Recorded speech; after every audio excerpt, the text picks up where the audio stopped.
শুভ সকাল বন্ধুরা। তো এই দেখো আমাদের বাড়ির ফুলটা কি সুন্দর, আর এই দেখো কতগুলা ধনে পাতা হয়েছে এখানে। তো খুবই সুন্দর লাগছিল, বৃষ্টি পড়েছে ধনে পাতার উপরে। তো আমি একটু ক্যামেরা বন্দি করে নিলাম।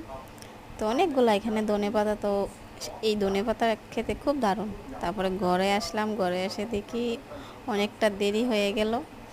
তো একটু হাত মুখ ধুয়ে নেব, তো সেই জন্য আর কি। তো এদিকে পাখাও চলছে, আবার বৃষ্টি হয়ে আবার রৌদ্র উঠেছে, আর এদিকে মেয়ে খেলা করছে। তো আমি চলে যাব এবার হাত মুখ ধুতে। তো হাত মুখ ধোবার জন্য তো এদিকে যাব কলে। তো নিচে আমাদের এখানে একটা কল আছে। তো এই দেখো কতটুকু আগে বৃষ্টি হয়েছে। তো এটা একটু দেখালাম তোমাদের, খুব সুন্দর হয়েছে, রাস্তাগুলো ভিজে ভিজে গেছে। তো এখানে যদি একটু পা পিছলে তো আমার কোমরটা ভেঙে যাবে। তো কি সুন্দর পিচ্ছিল রাস্তা হয়েছে। তো আমি যাচ্ছি ভিডিও করতে করতে, কোন সময় জানি পড়ি আমার ঠিক নেই। খুব দারুণ রাস্তা হয়েছে। তবে এই রাস্তাতে আমি অনেক পড়েছি, অনেকবার পড়েছি। তো ভাবতেছি, তো তোমাদেরকে দেখালাম একটু কেমন বৃষ্টি হওয়ার পরে ভালো লাগে, পাতাগুলি ভিজে ভিজে থাকে, জল পড়ে পাতা থেকে, খুব সুন্দর লাগে। তো দারুণ ওয়েদার ছিল।